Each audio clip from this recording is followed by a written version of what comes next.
Can I say about my friends? I hope this finds you well. So I thought today we'd do it in the vestry, and I know, a midweek video, hurrah! Value for money, eh? But no, this gospel reading today, it spoke to me, and I thought I have to share the sermon that I preached this morning on it. And so today in the gospel, Jesus continues talking to and about the Pharisees. He bluntly and absolutely head on calls them hypocrites. He likens them to whitewashed tombs, which look very pretty on the outside, but on the inside, they contain dust and rot. And the sad reality is, my friends, that each of us has a Pharisee inside of us. Most of us will strive to look good, to be appreciated, to be well thought of. We indeed crave as a people, as a race, as human beings, we crave to be accepted, to be well thought of, to have our peers stand back and go, wow, he's a master of his craft, or damn, she's good at what she does. That's what we crave. We yearn for that. Some would say it's natural and normal to want this. A part of the human condition, maybe. But also, there's a darker side of ourselves, and we've all got it. There's that side of ourselves that we may try to hide. We consider our bones and our rot. And today, my friends, Jesus, he's coming straight from the pages of the Bible, and he's talking directly to us. He realizes that we are also hypocrites at times, each and every single one of us. And then when we're going about our daily lives, do we ever stop to ask ourselves, am I being hypocritical here? Am I presenting myself as good and holy when that ain't what's going on in here? I'm guilty of that. I'm guilty of that massively. And I think we all are, in our own way. Jesus, my friends, he doesn't expect us to be perfect. But what he does desire is that we be who we are. That we don't pretend to be holier than our brothers and sisters. That we don't pretend to be more satisfied than we are. We can strive to be better. You see, my friends, if we're setting the bar here and saying to everybody, oh yeah, this is where I am, everything's awesome. And in reality, we're down here and we're thinking, you know what? This is tugging at me. I could have done better here. I'm not in a good place. There's no room for growth. If we're here and we're open and honest about the fact we're here, we've got somewhere to go. He wants that for us, that self-improvement. That is what he desires for you and for me. Jesus desires that we be authentic. He wants us to be the best that we can be. And he trusts us to come to him. Now, Jesus spoke to the multitudes. He spoke to his disciples and he said, the scribes and the Pharisees, they sit in Moses' seat. Therefore, whenever and whatever they tell you to observe, they observe, but they don't do. Don't do it according to their works, for they say and they do not do. What he's essentially saying there is, don't follow their example. It's no accident that the Pharisees, my friends, it's no accident that they are always in the most populated places when it's time to pray. Oh no, it was carefully planned. It was carefully orchestrated. They absolutely knew what they were doing. And this followed the letter of the law without following the intent. My friends, this is often referred to as legalism. We all sin. You know it. I know it. We all sin. We've all done wrong. And when we have those moments where we've sinned, when we have those moments where we realise that actually, you know what, I've screwed up. How do we react to that? Do we just go, oh, well, you know, that's just me, and move on? Or do we stop and do we examine what we've done? Do we stop and do we examine the human cost of what we've done? The people we've hurt? Do we stop and do we think, you know what, I could have done better? Is that the moment we stop and we look up and we say, Jesus, I need your help? And then, my friends, what do we tell ourselves to sleep at night? Do we compare our sins to the sins of others? Do we stand there and say, oh, well, you know, I might be a bit overweight, but hey, I don't do drugs. I may do this, but I don't do that. Ignore that. If you're not doing that, it's not relevant. This is what's relevant. You're doing this, this has got to stop. This is what's eating at you. I want to share with you a thought I had about a Bible story that's not really in today's gospel, but it's about the woman, the adulterous woman who is caught, and the crowd want to stone her to death. The crowd are absolutely ready. They got the rocks. They're ready to stone her to death. Jesus walks out and says, whoa, whoa, whoa, stop, stop, stop. Let any man here without sin cast the first stone. And they all walk away, because they know each and every single one of them is no better than her. The only difference is she got caught. That's it. And you know what? Jesus, he says to this woman, I ain't going to condemn you. Yeah, all right, you did wrong. But he doesn't condemn her. He doesn't say to her, now be a good girl and I won't condemn you no more. He doesn't say that. Yeah, she screwed up. She messed up royally and she got caught doing it. But you know what? She wants to do right. Let's put ourselves in her shoes for a minute. She's absolutely gotten caught. And she feels terrible for what she's done, I imagine.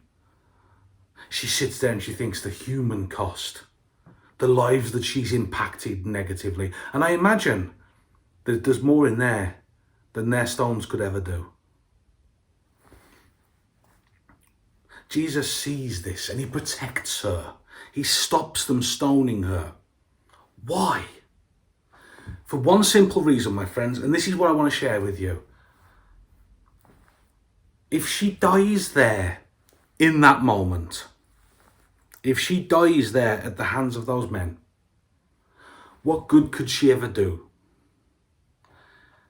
If she lives, though, she can use her experience. She can stand up and she can say to people in the same boat, listen, I've been there. All right, I've been in your shoes. I know how bad this is. I know how bad it hurts. And I know how bad it's going to keep hurting. But you know what?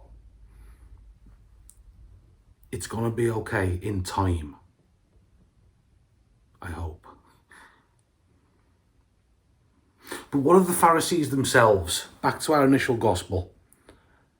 Jesus says they're hypocrites. Woe to you, scribes and Pharisees, serpents, a brood of vipers, fools and hypocrites is one translation I found. He pulls no punches there. That is an absolute, he's got them in the corner and he's finishing them off. He smells blood in the water. And here's the problem between how we look at things and between how Jesus looks at things. See, Jesus, back when he was doing his ministry, he didn't care about people's status in society. He didn't care if you were a tax collector, a prostitute. He didn't care if you were a fisherman, a carpenter, a killer for hire. Iscariot translates loosely to assassin. Judas was one of the initial 12. Jesus even went so far as to forgive that as much as he could, of course. There's nothing Jesus can't forgive. Nobody. Like that quote I gave you from Desmond Tutu a few videos back. Nobody is beyond forgiveness. Nobody is beyond forgiveness. Jesus, in the here and now, he doesn't care if you're from Wales. He doesn't care if you're from South Sudan. He doesn't care if you're from Ghana or Lithuania or Canada. He doesn't care where you're from. He doesn't care what flag you salute.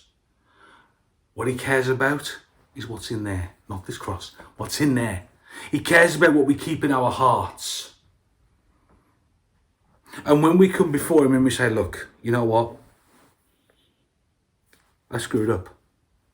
I've screwed up royally. And I don't know how to put it right.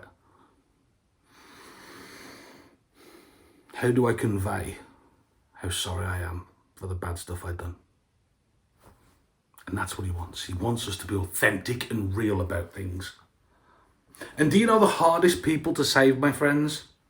Those who believe they're already right in every respect. The righteous. No, not the righteous. Are the actually righteous, not those. They're actually wonderful people who you follow and you do anything for. I know a couple of them and they're amazing. No. Those who don't see any room for improvement. Those who turn up and say, yep, I am 100% hunky-dory. You have not got to worry about me. You're the ones I worry about the most.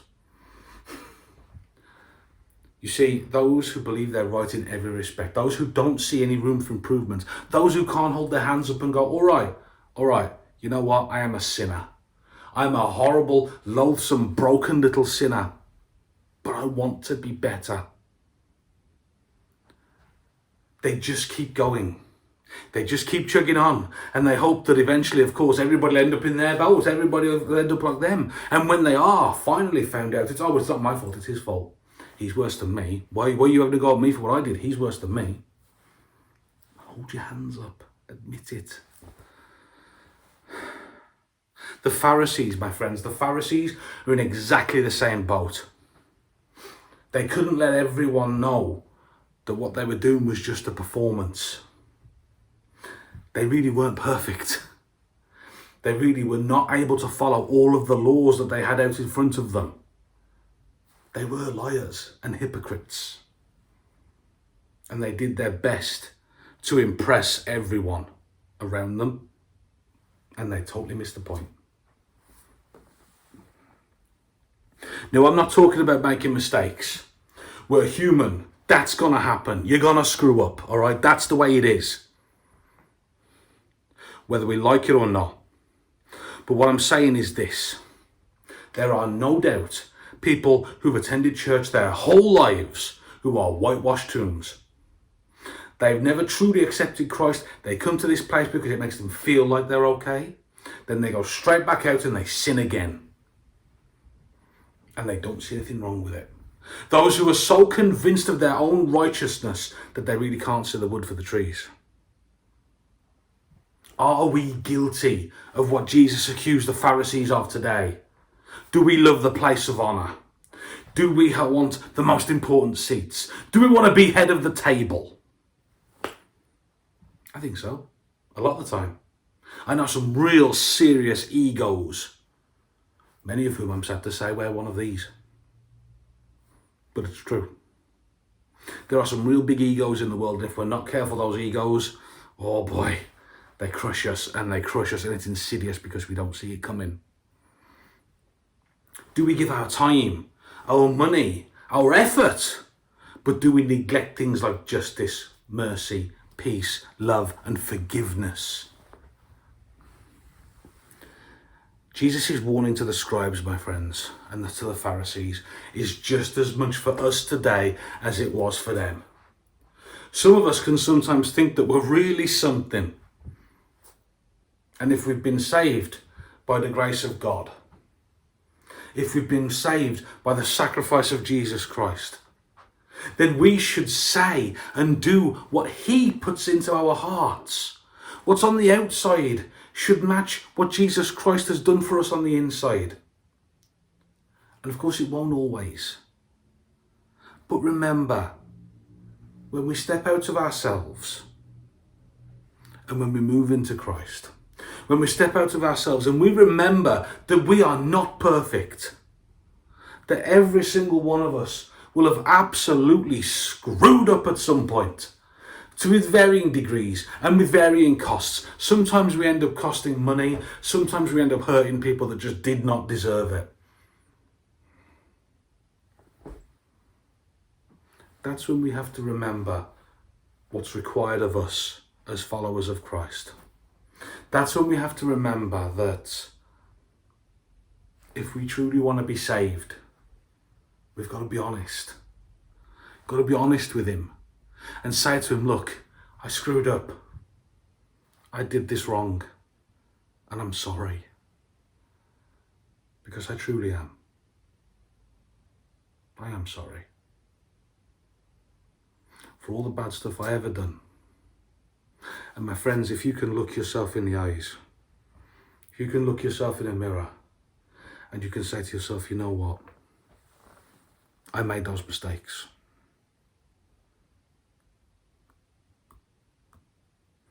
I made those mistakes and I wish I could unmake them, but I can't.